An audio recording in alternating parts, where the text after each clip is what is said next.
The dame was running just as fast as her beautiful gams would take her. That in itself was okay. If a gal wants to exercise, let her exercise. What I took exception to was the guy behind her. It was near the loo, an old warehouse. The dame came to a dead end. The guy stopped running. The dame had her back against the wall. The guy advanced slowly towards her. He had a gun in his hand. That's when I entered the proceedings. Hold it, Buster. Don't turn around. What's him? The guy fired. Missed. I fired. Ooh. Okay, now let's see what this is all about. Pick up his gun, will you? All right. Oh, my arm. What are you talking about? I only winged you. What's your name, Buster? Haile Selassie. Oh, you ought to go on the amateur hour. Something tells me you're a bit of an amateur yourself. I didn't get his meaning till it was too late. The girl moved around the back of me, and then...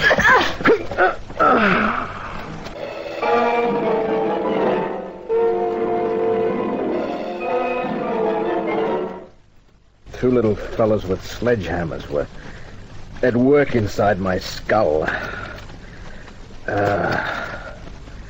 I pushed myself to my feet. Stood there swaying for a while. Finally, focused my eyes enough to look at the luminous dial of my wristwatch. 10:20 p.m.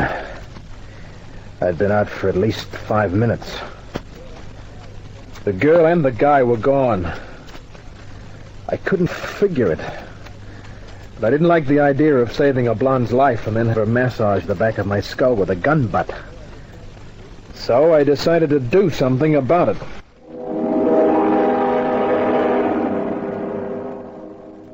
The Club Kitty near the cross isn't the sort of place you take your maiden aunt. But it's the sort of place where you find information agents like Bluey Porter. Hi, good eye, Kent. How you going, eh? Hiya, Bluey. Oh, sorry, I can't. Sit down, will you? Thanks. I'll introduce you to a nice Sheila later on if you like. No, thanks, no. Eh? Oh, gee, feeling bad, are you? Yeah, I got a job for you, Bluey. A job, eh?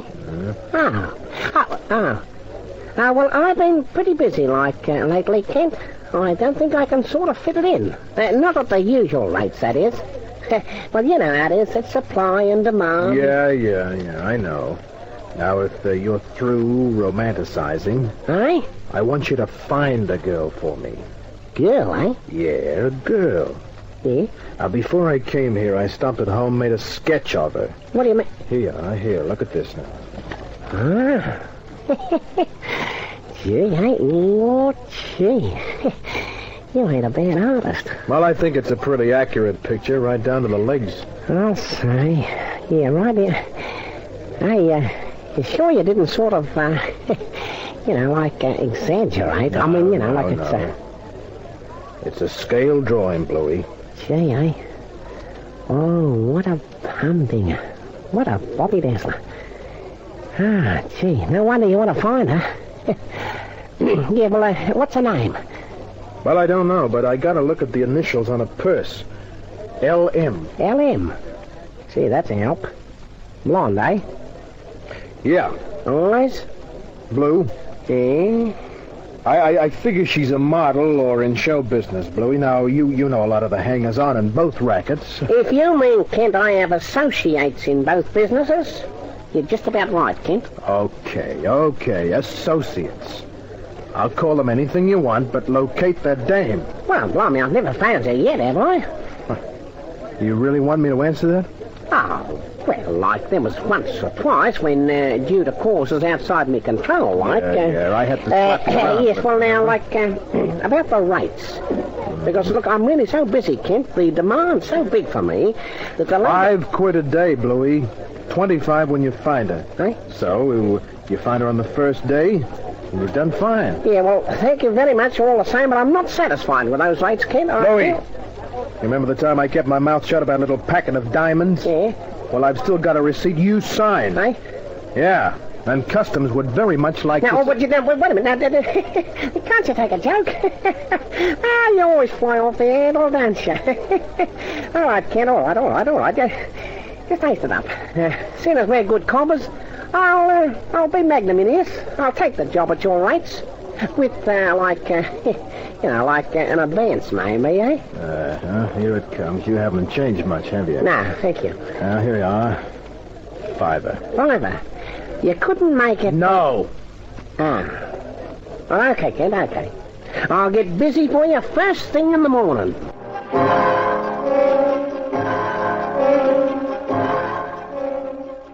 Bluey checked my phone in the morning. Then I didn't hear from him for 2 days. Finally, I went to the dirty little tenement where he lived. I knocked on his locked door for a couple of minutes, figuring he might be sleeping off a rum bout, and then... Here, what's all this, eh? What's going on here? Oh, good morning. I'm looking for Bluey Porter. Well, he ain't in. Well, do you have any idea of where he is? That might be according to who's asking. And why. And maybe one or two other things. Well, first, I'm a friend of Bluey's. He was doing a job for me. That's real funny. What is?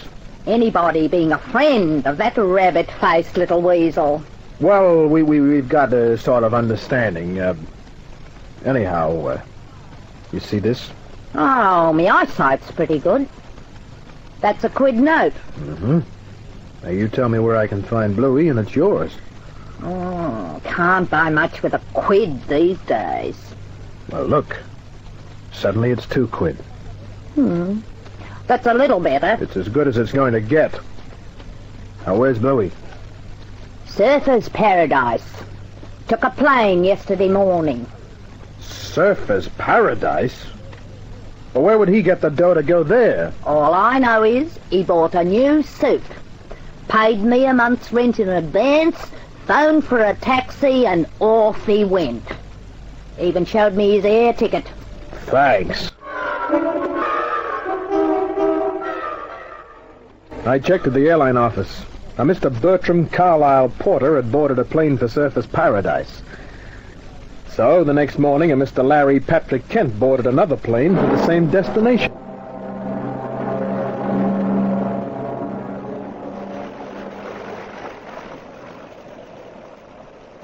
I found Bluey on the beach.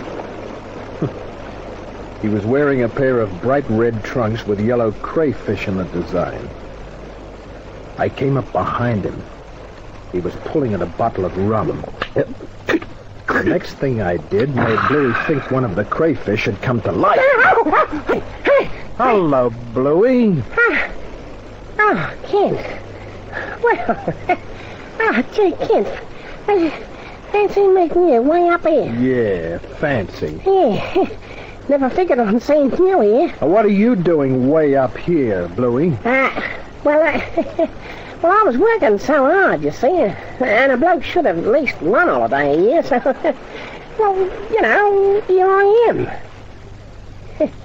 What are you doing up here, like, eh? Oh, same thing, more or less. Gee, that's fine, that's fine. That's a good aunt. Yeah, I need a holiday, too. Yeah, you look it. I ain't got no hard feelings, nothing like that. Hard feelings? Yeah. No, Bluey. Now, to prove I feel just like I've always felt about you, I'm going to invite you to my room for a drink. How's that? A drink, eh? Mm-hmm. Yeah, I got a nice bottle of scotch up there. Come on, let's go. Yeah, okay. You know, I always say there's nothing like having a drink with an old cobber. That's what I always say. We walked across the sand, over the road, and into the beachfront hotel. My room was on the 2nd floor. After you, Bluey, old pal. Thanks, Cobb. Gee, real nice little room you got here, isn't it? Yeah, it's not bad. Yeah, they must slug you a bit for it. Hey, you lock on the door, Kent. Mm-hmm. Now I'm putting the key in my pocket. You see? Yeah. Hey, Kent. Don't look at me like that. Now, don't look at me like that. You chiseling little rat. Hey? Who gave you the dough to come up here, Bluey? Why, nobody. I've been saving me money. I've been reading those ads, you know. Quid a week I've been putting away, so I was like... Now, don't. Ace it up, Kent. You know I got high blood pressure. I asked you a question, Bluey. Who paid you to come up here? Well, like I said. I hate to do this, old cobber. I'll come out with it then. I sent you looking for a blonde whose initials were LM, and you found her, didn't you? Now listen, Kent, old copper, listen, have a bit of a heart. You found her, didn't you, Bluey? Yeah. Oh. No. Okay. No, wait a minute. Well, oh, you're an iced tasty. Well, come on, start No, talking. wait a minute. There, Dick, I'm telling you the truth. Look, I didn't find the Sheila. No, wait a minute. Don't swing that dirty big leg of mutton at me. Listen, don't lose yet no more peace. But my blood pressure won't stand it. I got varicose veins, and I got spitting headaches, and I got me sinus troubles. Wait a minute, I'll tell you how it happened. Go on. Well, look, a friend of mine in a rag game said he thought the Sheila might be a model, see? So he asked questions for me. And I saw him a few hours later, and, well, he just clammed up on me. He wouldn't say a word. Well, you know, like in the excitement and wanting to do a good job for you, I'm always... And your blood pressure, yeah, I know. Yes, and my veins, you know. And your sinus. And my sinus, yes. Thank you. Oh, you're very sympathetic. Well, I walked around for a while, you see, and you know what? Somebody followed me. He was a big bloke. Busted nose? Yeah, that's right. That's him. Anyway, he caught up with me, you see. You can still see the red marks under me. Yeah, well, come on, keep talking. Well, after he did me over a little, he pushed me into a black car, and we saw a bloke named Harry Cassidy. The speculator. That's him, which is a good way to say racketeer. Anyhow, Cassidy said, why was I looking for the girl? And I said that it was confidential, and then he let me have it again, and he could punch harder even than that other bloke. Well, I made quite a fight of it for a while. You know, I chucked the lefts, right, and... Come on, get to the point. Yeah, well, all right. Well, the point is they forced me to tell them about you. So they give me some dough to come up here and forget about the blonde. They told me to stay up here for at least a month. Did they now? Yeah. Well, we're going to disappoint them, Bluey. Hey? Yeah, we're going down to Sydney. Now, look, kid. Now, look, I like up here. We're going down. And we're going to see Mr. Harry Cassidy. Yeah, I was afraid of that. You know how we're going to end up, don't you, Kent? How? Ruddy shark bait.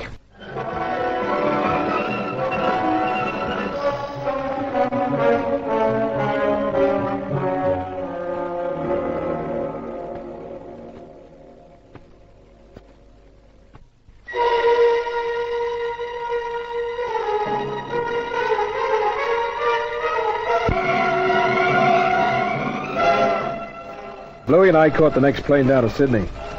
After landing at Mascot, we went straight to my apartment. Oh, gee. I need a drink, Kent. Daddy, come on, need a drink. Yeah, help yourself and pour me one. Oh, yes, go down. I certainly hope you know what you're doing, Kent. That there Cassidy bloke's a tough customer, believe me. And so's that right-hand man of his. His right-hand man was chasing a dame. After I took his gun away, she whacked me over the head with it. I want to know why. Look, I'll tell you what, why. We should have stayed up at Surface Paradise. That's the why. Listen, you know, there was a Sheila up there who almost talked to me. She came up the... Oh, it doesn't matter. It's no good romanticising. Here's your drink. Thanks. Well, cheers. Yeah, here's to a short, happy life. Hi. Oh, strike me. Don't go saying things like that, Kent. I tell you, look, this Cassidy bloke's real tough, fair dinkum. But where does he come into it? Why didn't he want me to locate that blonde? Why was his boy after her with a gun? Why did he send you all the way up to Surface Paradise? Well, I don't know. And to tell you the truth, I ain't too interested. Yeah, but you and me, we're going to find out what gives, Bluey. I hope you don't expect me to do no action work like shooting or nothing like that. You see, your trigger finger, I sprained it a couple of months ago. And it ain't never been the same since. It's sort of, you know, like it palpitates all the time. Yeah, I know. Well, thanks. I knew you'd understand, Kent. Of course, I'd like to help you out if it comes to shooting, but, you know, my trigger finger... Well, don't worry, Bluey. I don't expect you to make like Humphrey Bogart. Just sit near that phone, that's all. Phone, eh? Yeah. It's now just after 3.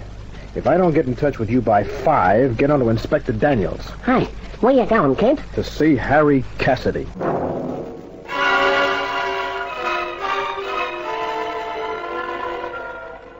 Harry Cassidy had a suite of offices that took up the entire 9th floor of the Metropolitan Building. In the general office were 6 dames, 3 blondes, 2 brunettes, a redhead. They looked as though they might have been picked right out of a chorus line, and that's exactly how Harry Cassidy had got them.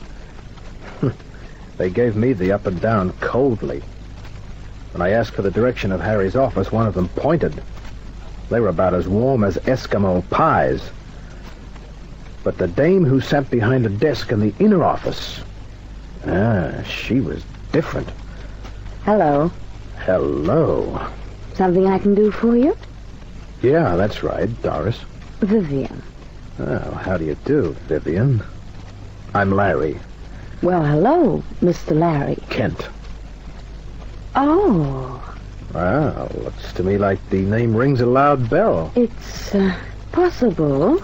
It's too bad it's not your, personal bell. I'll find out if Mr. Cassidy will see you. You know darn well he'll see me. If you'll please be seated. Oh, suddenly you're all business. Oh, this is a business office. Yes, what is it, Vivian? Mr. Larry came to see you, Mr. Cassidy. Send him in. Yes, sir. Mr. Cassidy. I heard. You know, it's too bad. What's too bad?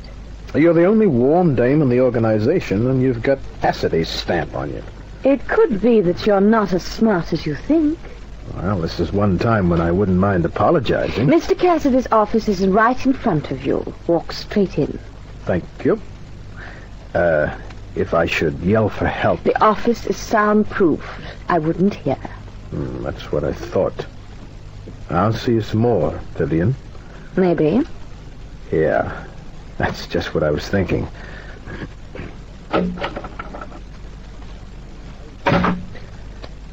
Harry Cassidy sat behind a huge desk. Cassidy was a fashion plate right off the pages of Esquire. He was good-looking in a big-jawed, narrow-eyed way.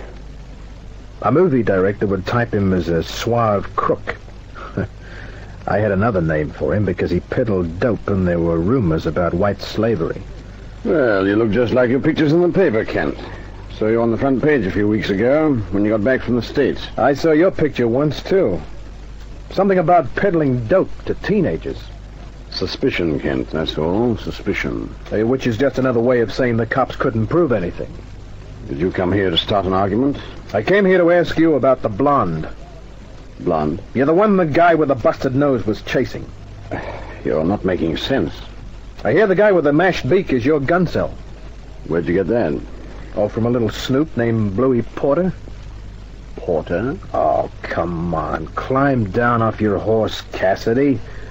You're not fooling anybody. Where's the blonde?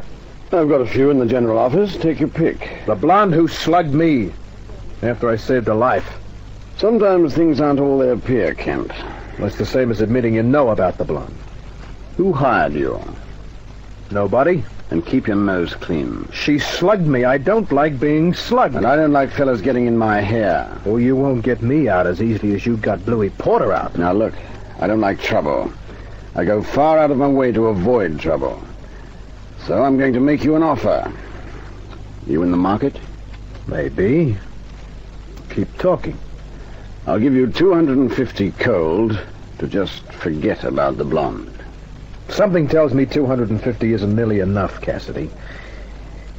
You want me to stay out of this for far more than 250 quid's worth now, don't you? I'm not used to fellas holding me over a barrel, Kent. What are you going to do about it? This? I didn't see you do anything. Hold it, Kent. Well, busted beak. And a gun. Vince was waiting in the back room. All I had to do was touch a buzzer button with my foot. I'll bet you can even do algebra. He's smart, Mr. Cassidy. Just like they say. He's always got a wisecrack handy. Frisk him. Yeah. Turn around. I turned. Vince pulled the .38 from my shoulder holster. Now he's got to get a lesson, Vince. Yeah. What a lesson. Cassidy joined in, too. They bounced me back and forth. One more. There, that should do it. Maybe he hasn't had enough, Mr. Cassidy. Oh, we don't want to mark him up too badly. You're very big-hearted. I told you I don't like trouble, Kent. And here's further proof of it. 250 quid I shove in your pocket. Now, forget about me and Vince, and forget about Lola. Lola, huh? Forget her. And make sure you do. Take the clip out of his gun, Vince, and give it back to him. Huh? Do as I say. Okay. Here you are, Private Eye. Thanks. Goodbye, Kent. It's been nice meeting you. Yeah. Don't forget to be smart, Kent. So long. Well, that interview didn't last too long. My, your eye is starting to swell. Does Cassidy ever beat you, too? I think you've got the wrong idea, Mr. Kent. Well, don't tell me he keeps you out here because you can actually type. You'd better go before I hit you over the head with the typewriter. I went. When I got home, Bluey was still sitting at the telephone table. There was an empty scotch bottle on the floor. Good night, Kent. Hey, old cupboard. I think I'll get that way, too, Bluey. Huh? Here, we'll crack a bottle. Good, I'll crack it. Anything to be cracked, searchable with an old cupboard. Bluey's eyes weren't focusing. Oh, where's He didn't see the beautiful shiner I was sporting, nor the bruises on my jaw. Put a glass. I'll get your glass. He'd forgotten about Cassidy and just about everything else. Sweet Adeline. Shut up! Huh? What to think? Oh, gee, think. Yeah, about Cassidy and the blonde. Huh? Hey. Got it. Got what? I looked at my watch. 4:45. I made a phone call. Cassidy? Harry Cassidy? Yeah. Yeah, that'll cost a lot more than usual, Kent. There's 50 in it, Shadow. 50, huh? Okay, Kent. I had a few more drinks with Bluey. He was romanticizing Things again. are really tough in the First War. Yes, sir. There was this machine gun nest, you see, and they asked for volunteers. Sergeant Bluey, the general said, "You're the bravest bloke I ever did see, and I'm putting you in for the DSC. Tommy is doping me in for the DSC." Well, of course, I said real modest like. Yeah. Hey, what's that? Larry Kent. Shadow here. Listen, I followed Cassidy from the Metro building. He didn't go to his place. He went to Coogee to a house on Beach Drive. Number 234. Thanks, Shadow. I'll leave you 50 with my landlady, in case something happens to me. A phone call, and a ride in my car, and a back door. A skeleton key job. The third one worked. I walked down a long carpet runner. And then? I think Kent will stay out of it, Lola. If he doesn't, he is really dumb. You shouldn't have got that bee in your bonnet about running out on Mr. Cassidy, Lola. You should have known that nobody runs out on Mr. Cassidy. I had an attack of conscience. I wanted to get out of the rackets. You can't afford a conscience in our business, honey. Once you're in, you stay in. Don't make the same mistake again, or Vince may not bring you back into the fold. All right, I'm over it now. That's the girl. You see, I couldn't let you run out. You know too much about me. I showed how things stood with me when I hit Kent over the head with a gun, didn't I? That's what saved you, honey. If you let Kent have Vince arrested, well, I'd have had to take care of you. Maybe you should have, Cassidy. What? Get him, Vince! I had an extra clip in my apartment, Cassidy. You- Don't go for the gun. Well, I told him not to. Lola, now you can exercise that conscience of yours. Listen, that'll be the cops I phoned. Better make up your mind. I should have trusted you in the beginning. She talked. She also gave me Vivian's surname. Later, the cops rounded up Cassidy's mob, but I wasn't worried about that. I got Vivian's address from a phone book, took her out to dinner, then we went to my apartment for some coffee. Hey, kid, I was just gonna... Yeah, Company, eh? yeah, Bluey, good night. Right? Good night. Oh, but wait a minute, I just don't. Now, let's see, Vivian. I apologize to you for thinking you couldn't type, and then on the street corner... You did this. Yeah. Oh, Larry. at night.